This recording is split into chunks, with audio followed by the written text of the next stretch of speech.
ओम शांति। आज 2 जनवरी 2025 के बाबा के अनमोल मधुर महावाक्य सुनेंगे। आज की बाबा की मुरली है शिव जयंती पर। बाबा कहे, ये शिव जयंती वास्तव में तुम्हारी सच्ची दीपावली है, इसलिए उसको खूब धूमधाम से मनानी है।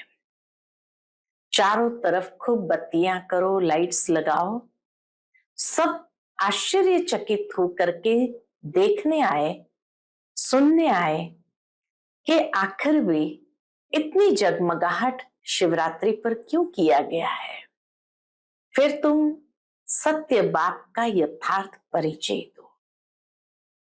परंतु बाबा कहे, जिसका बुद्धि योग बाप के साथ लगा हुआ होगा, जो योग युक्त होंगे, वह बाप का परिचय यथार्थ रूप से दे सकेंगे।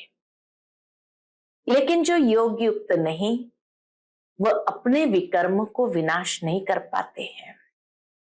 पाप कर्म रह जाते हैं तो बुद्धि कहां न कहां नाम रूप में फंस पड़ती है। वो सही में देही अभिमानी नहीं बन पाते हैं। इसलिए बाबा कहे, अपने बुद्धि योग को शिव बाबा के साथ लगा के रखो और सदा योग युक्त रहो। सुनते हैं आज के बाबा के अनमोल मधुर महावाक्य। ओम शांति। मीठे बच्चे, बाप का पार्ट एक्यूरेट है। वह अपने समय पर आते हैं, जरा भी फर्क नहीं पड़ सकता। उनके आने का यादगार शिवरात्रि खूब धूमधाम से मनाओ। आज की मुरली से प्रश्न है, इन बच्चों के विकर्म पूरे पूरे विनाश नहीं हो पाते।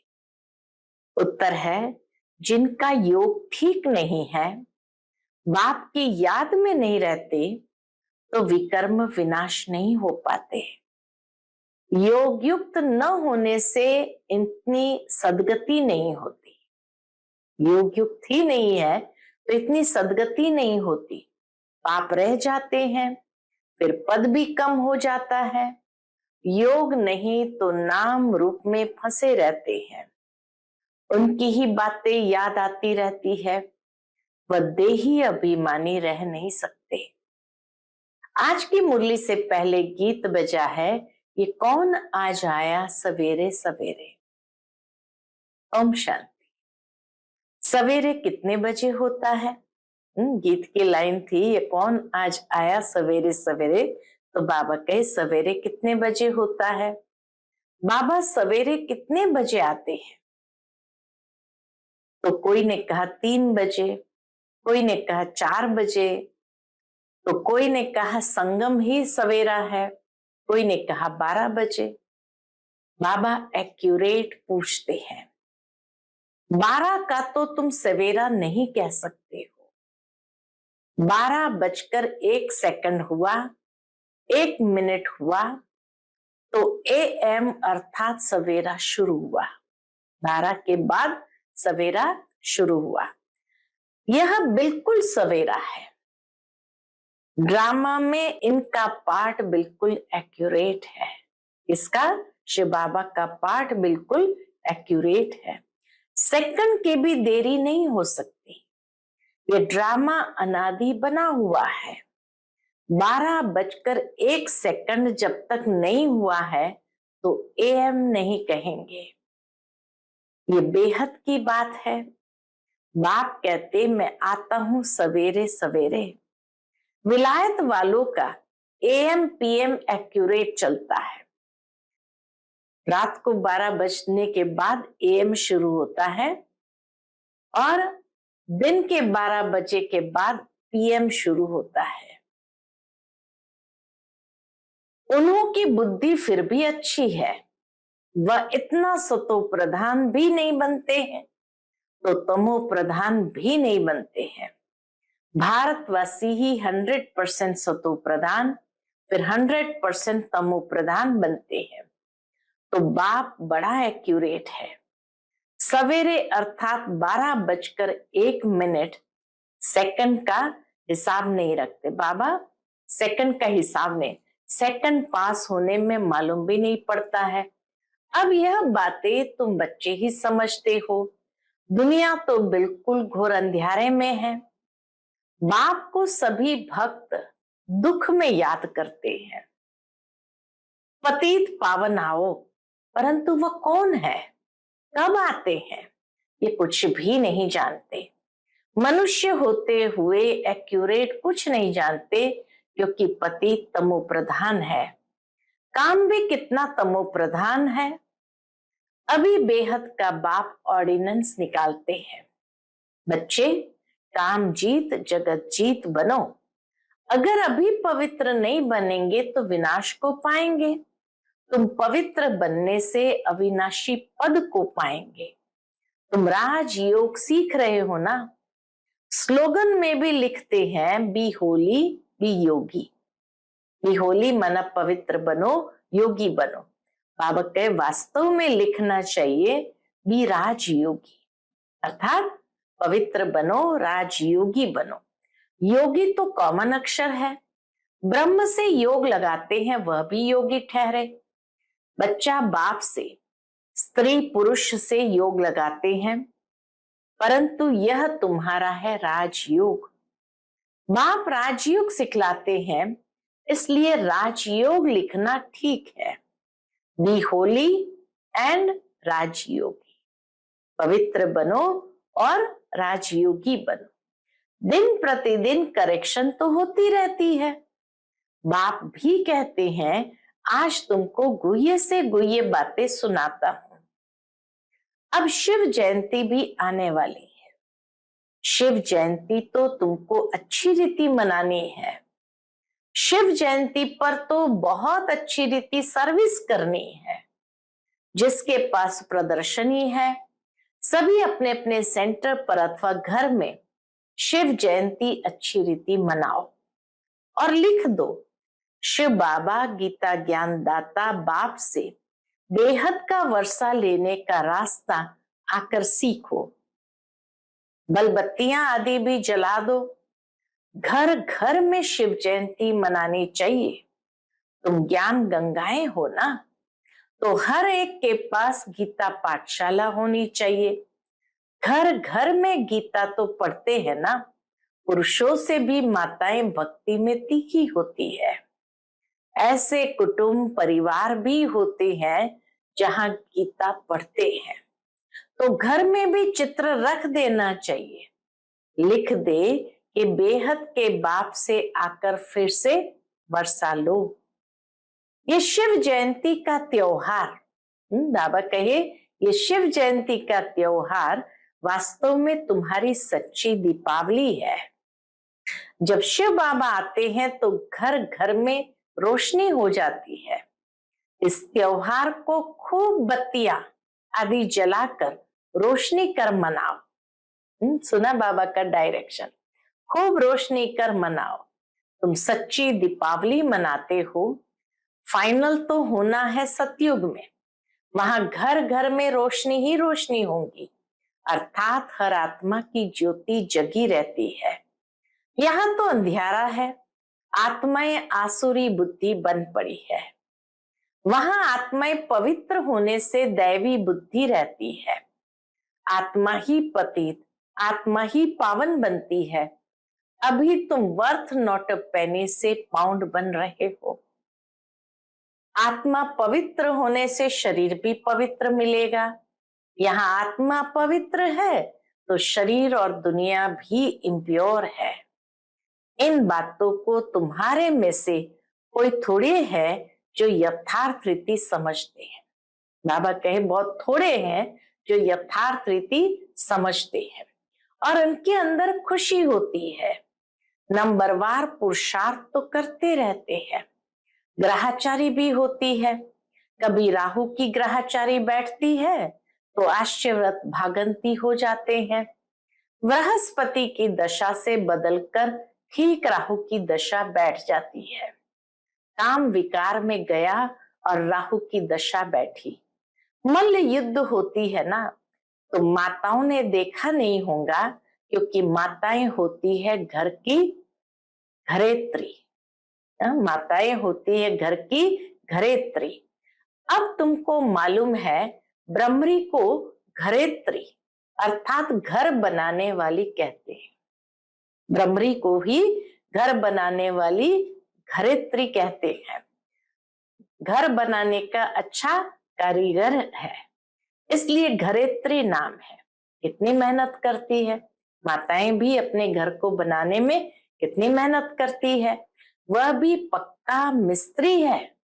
बाबा के माताएं भी कौन है? पक्का मिस्त्री है। 2-3 कमरा बनाती है, 3-4 कीड़े ले आती है। वैसे तुम भी ब्राह्मणिया हो, चाहे 1-2 को बनाओ, चाहे 10-12 को, चाहे 100, चाहे 500 को बनाओ। मंडप आदि बनाते हो, यह भी घर बनाना हुआ ना। उनमें बैठ सबको भूं भूं करते हो। फिर कोई तो समझकर कीड़े से ब्राह्मण बनते हैं। कोई तो ज्ञान को समझकर कीड़े से ब्राह्मण बनते हैं, कोई सड़ा हुआ निकलते हैं, अर्थात इस धर्म के नहीं है। इस धर्म वालों को ही पूरी रीति टच होगा। तुम तो फिर भी मनुष्य हो ना, तुम्हारी ताकत उनसे यानी ब्रह्मरी से तो जास्ती है। तुम 2000 के बीच में भी भाषण कर सकते हो। आगे चल 4-5 हजार की सभा में भी तुम जाएंगे। ब्रह्मरी की तुम्हारे से भेंट है। आजकल सन्यासी लोग भी बाहर विदेशों में जाकर कहते हैं हम भारत का प्राचीन राजयोग सिखाते हैं। आजकल माताएं भी गेरू कफनी पहनकर जाती है, फॉरेनर्स को ठग कर आती है। उनको कहती है भारत का प्राचीन राजयोग भारत में चलकर सीखो। तुम ऐसे थोड़ी कहेंगे कि भारत में चलकर सीखो। तुम तो फॉरेन में जाएंगे तो वहां ही बैठ समझाएंगे। ये राजयोग सीखो तो स्वर्ग में तुम्हारा जन्म हो जाएगा। इसमें कपड़ा आदि बदलने की भी बात नहीं है।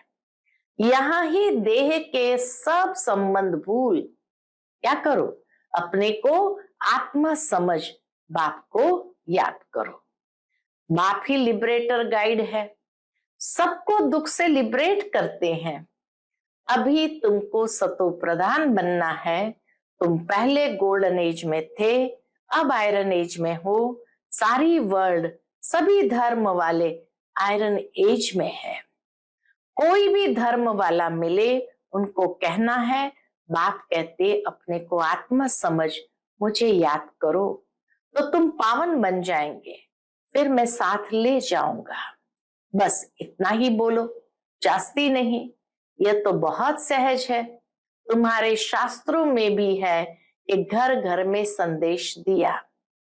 कोई एक रह गया तो उसने उल्हना दिया, मुझे कोई ने बताया नहीं। बाप आए हैं तो पूरा ढिंडोरा पीटना चाहिए। बाप आए हैं तो क्या करो, तो पूरा ढिंडोरा पीटना चाहिए। एक दिन जरूर सबको पता पड़ेगा कि बाप आए हैं। शांतिधाम सुखधाम का वर्षा देने। बरोबर जब डीटीज्म था तो और कोई धर्म नहीं था, सभी शांति धाम में थे। ऐसे ऐसे ख्यालात चलने चाहिए, स्लोगन बनाने चाहिए। बाप कहते देह सहित सब संबंधों को छोड़ो, अपने को आत्मा समझ मुझ बाप को याद करो, तो आत्मा पवित्र बन जाएगी। अभी आत्माएं अपवित्र है। अभी सबको पवित्र बनाए, बाप गाइड बन वापस ले जाएंगे। सब अपने अपने सेक्शन में चले जाएंगे। फिर डीटी धर्म वाले नंबरवार आएंगे। कितना सहज है। यह तो बुद्धि में धारण होना चाहिए। जो सर्विस करते हैं वो छिपे नहीं रह सकते। डिस सर्विस करने वाले भी छिप नहीं सकते हैं। सर्विसेबल को तो बुलाते हैं। बाबा कहे जो सर्विसेबल है उनको तो बुलाते हैं। जो कुछ भी ज्ञान नहीं सुना सकते उनको थोड़ी बुलाएंगे। वह तो और ही नाम बदनाम कर देंगे। कहेंगे बीके ऐसे होते हैं क्या, पूरा रिस्पॉन्ड भी नहीं करते। तो नाम बदनाम हुआ ना। शिव बाबा का नाम बदनाम करने वाले ऊंच पद पा न सके।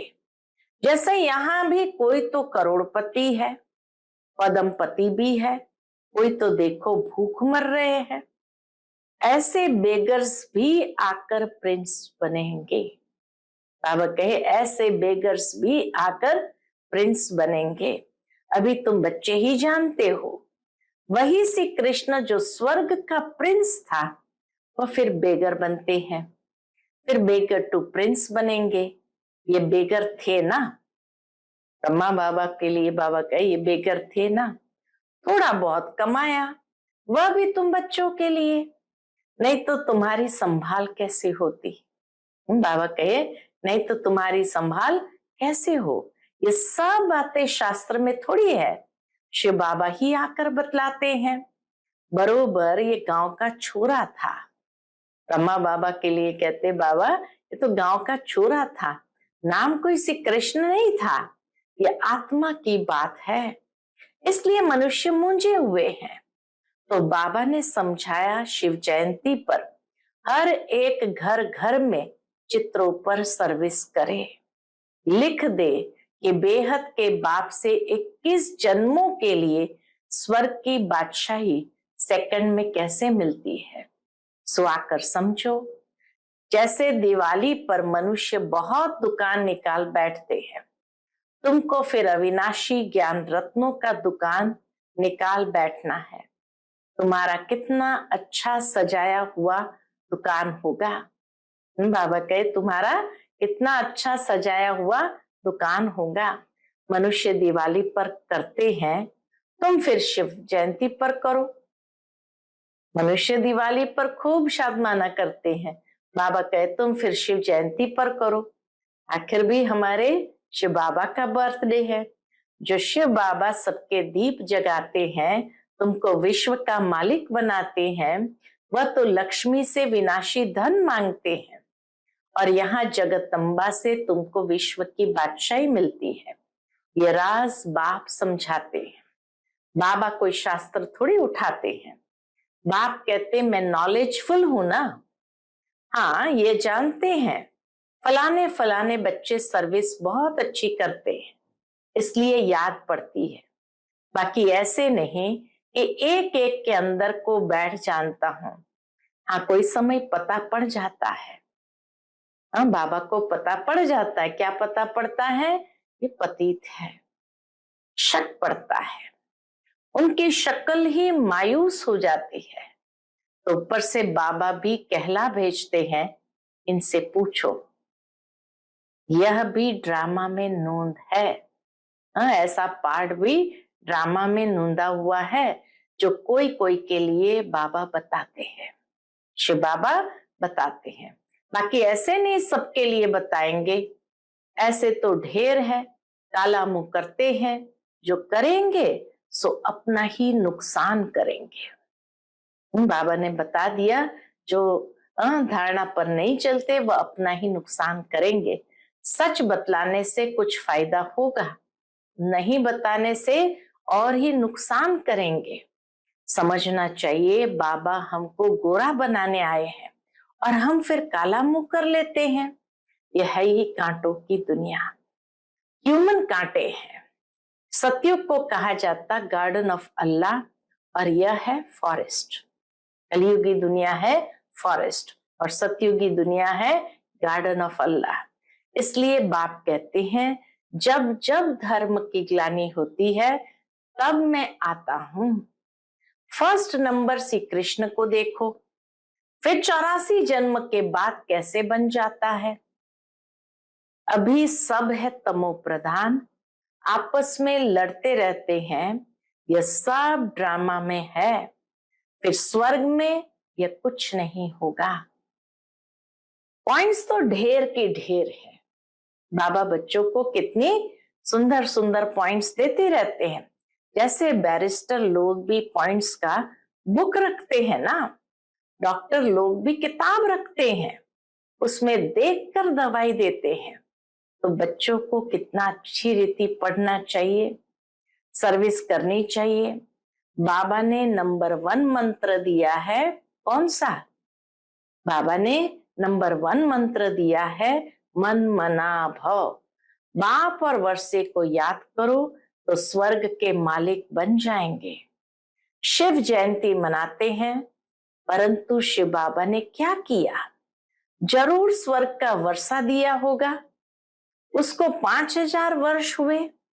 स्वर्ग से नर्क और नर्क से स्वर्ग बनेगा, स्वर्ग से नर्क और नर्क से स्वर्ग बनेगा। बाप समझाते हैं, बच्चे योग युक्त बनो तो तुम्हें हर बात अच्छी तरह समझ में आएगी। परंतु योग ठीक नहीं है, बाप की याद नहीं रहती तो कुछ समझ नहीं सकते। विकर्म भी विनाश नहीं हो पाते। योग युक्त न होने से इतनी सदगति भी नहीं होती, पाप रह जाते हैं। फिर क्या होगा? पाप रह जाते हैं, फिर पद भी कम हो जाता है। बहुत है, योग कुछ भी नहीं है। नाम रूप में फंसे रहते हैं, उनकी ही याद आती रहेगी तो विकर्म विनाश कैसे होंगे? बाप कहते हैं, देही अभिमानी बनो। अच्छा, मीठे मीठे सिकिलते बच्चों प्रति माता पिता बाप दादा का याद प्यार और गुड मॉर्निंग। रूहानी बाप की रूहानी बच्चों को नमस्ते। हम सभी रूहानी बच्चों की रूहानी माता पिता बाप दादा को याद प्यार, गुड मॉर्निंग और नमस्ते नमस्ते। शुक्रिया बाबा, शुक्रिया। आज की मुरली से धारणा के लिए मुख्य सार है, पहली पॉइंट, शिव जयंती पर अविनाशी ज्ञान रत्नों का दुकान निकाल सेवा करनी है। घर घर में रोशनी कर सबको बाप का परिचय देना है। दूसरी पॉइंट है, सच्चे बाप से सच्चा होकर रहना है। कोई भी विकर्म करके छिपाना नहीं है। ऐसा योग युक्त बनना है जो कोई भी पाप रह न जाए, किसी के भी नाम रूप में नहीं फंसना है। आज का बाप दादा का मधुर वरदान हम बच्चों के प्रति है, मैंपन के भान को मिटाने वाले ब्रह्मा बाप समान श्रेष्ठ त्यागी भव। मैंपन के भान को मिटाने वाले ब्रह्मा बाप समान श्रेष्ठ त्यागी भव। संबंध का त्याग, वैभव का त्याग कोई बड़ी बात नहीं है, लेकिन हर कार्य में, संकल्प में भी औरों को आगे रखने की भावना रखना, अर्थात अपनेपन को मिटा देना। पहले आप करना, यह है श्रेष्ठ त्याग। इसे ही कहा जाता है स्वयं के भान को मिटा देना। जैसे ब्रह्मा बाप ने सदा बच्चों को आगे रखा, मैं आगे रहूं, इसमें भी सदा त्यागी रहे। इसी त्याग के कारण सबसे आगे अर्थात नंबर 1 में जाने का फल मिला। तो फॉलो फादर। आज का स्लोगन है, फट से किसी का नुक्स निकाल देना, यह भी दुख देना है। फट से किसी का नुक्स निकाल देना अर्थात किसी की कमी कमजोरी उनको दिखा देना, महसूस करा देना, यह भी उनको दुख देना है। अपनी शक्तिशाली मनसा द्वारा सकाश देने की सेवा करो। अव्यक्त इशारा है, अपनी शक्तिशाली मनसा द्वारा सकाश देने की सेवा करो। जैसे ऊंचे टावर से सकाश देते हैं, लाइट माइट फैलाते हैं, ऐसे आप बच्चे भी अपनी ऊंची स्थिति अथवा ऊंचे स्थान पर बैठ कम से कम 4 घंटे विश्व को लाइट और माइट दो। जैसे सूर्य भी विश्व में रोशनी तब दे सकता है जब ऊंचा है, तो साकार सृष्टि को सकाश देने के लिए ऊंचे स्थान निवासी बनो, ऊंचे स्थान निवासी बनो। अच्छा, ओम शांति।